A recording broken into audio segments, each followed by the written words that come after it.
খেয়ে নাও।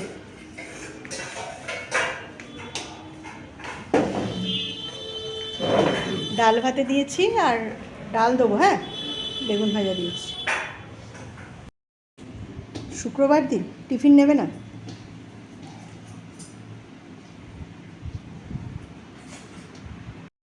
না, মায়েরা নেমেছে নাকি খবর নেইনি, সকালবেলা সময়ই পাইনি যে কখন খবর নেবো।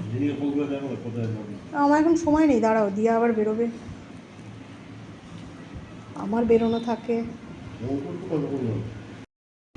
পরে ফোন করছি, মায়েরা ট্রেন থেকে নেমেছে নাকি। তোমাকে ডালটা দিয়ে দিই, এখন একদম হাত ফাঁকা পাচ্ছি না।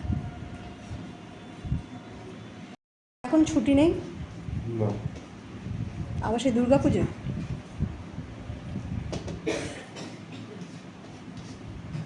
ডাল দিয়ে দিই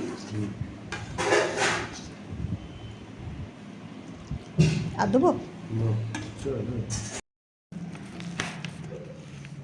তোমার ফোন,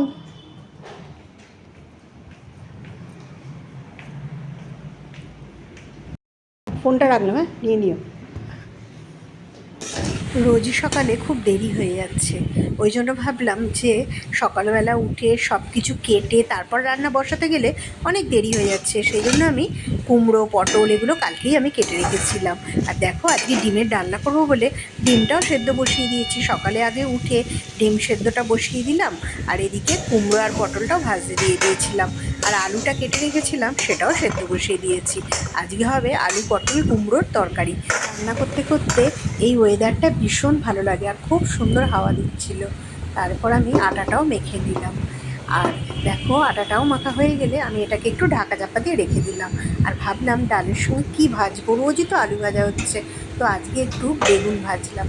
আর ও তো সকালবেলা মাছ ডিম কিছুই খেয়ে যায় না, টিফিনে নিয়ে যায়, তো তাই জন্য আমি আজকে বেগুন ভাজা করলাম, আলু ভাজা আর করলাম না। আর আলু ভাজা খেতে না আমিও ভালোবাসি, আর আমার মেয়ে বর এরাও খুব ভালোবাসে, খালি বলে ডাল থাকলে আলু ভাজো না, তো আজকে আর আলু ভাজা না করে আজকে বেগুন ভাজলাম। আর একটু দেখো মুসুর ডাল ভাতে দেবো, মুসুর ডাল ভাতে দেবো বলে একটু মুসুর ডালটাও আমি বের করে নিয়ে নিলাম, কেননা ও একটা কিছু ভাতে ভাত খেয়ে যায় আর ডাল ভাজা খেয়ে রেগুলারই যায়। আর টিফিনে মাছ ভাজা কি ডিমের অমলেটও করে দিই, এখন আবার ডিম সেদ্ধ নিয়ে যাচ্ছে কিছুদিন। আর এদিকে আমি মুসুর ডালটাও ভাতে বসিয়ে দিলাম, কারণ এগুলো করতেই হবে, এগুলো খেয়েও যাবে।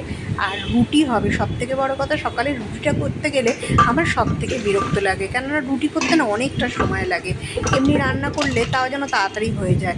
আর দেখো আমি তরকারিটা বসাবো, কুমড়োর তরকারিটা, সেই জন্য আমি এই টমেটোটাও কেটে নিচ্ছি। টমেটোটা কেটে নিয়ে এবার আমি লঙ্কা পাঁচফোড়ন দিয়ে তরকারিটা বসিয়ে দেবো। আর জলখাবারে বেশিরভাগ লঙ্কা পাঁচফোড়ন দিয়ে তরকারিগুলো করি। আর বেগুনগুলো দেখো আমি ভাজতে দেবো, তাই নুন হলুদটা মাখিয়ে আমি বেগুন ভাজাগুলো একে একে দিয়ে দিলাম, কেননা ও খেয়ে যাবে ডাল দিয়ে, সেই জন্য সকালবেলাই এই ভাজাটা করতে হবে, তো আমি তাই জন্য বেগুনটা ভাজতে দিয়ে দিলাম। যেগুলো আগে করতে হবে সেই রান্নাগুলো তাড়াতাড়ি আগে করি, কেননা ওরা খেয়ে যাবে। আর আমি না এই কুমড়ো আলু পটলের তরকারিতে একটু আদাকে এরমভাবে মানে ছেঁচে দিই, মানে ঠুকে দিই, তাহলে না এর টেস্টটা খুব ভালো লাগে। আদা বাটার থেকে এরকম আদাটাকে যদি এরকমভাবে ছেঁচে দেওয়া হয় খুব সুন্দর খেতে লাগে। আর দেখো কুমড়োর তরকারিটা হয়ে গেছে, ঘি দিয়ে আমি নামিয়ে নিলাম।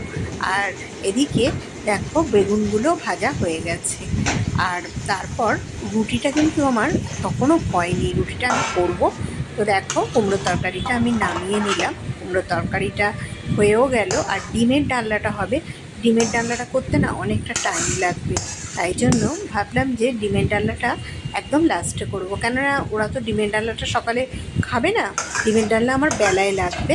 তো দেখো তারপরে আমি রুটিটাও সেঁকে নিলাম, যেগুলো আগে দরকার সেগুলো আমি তাড়াতাড়ি করে আগে করে নিলাম।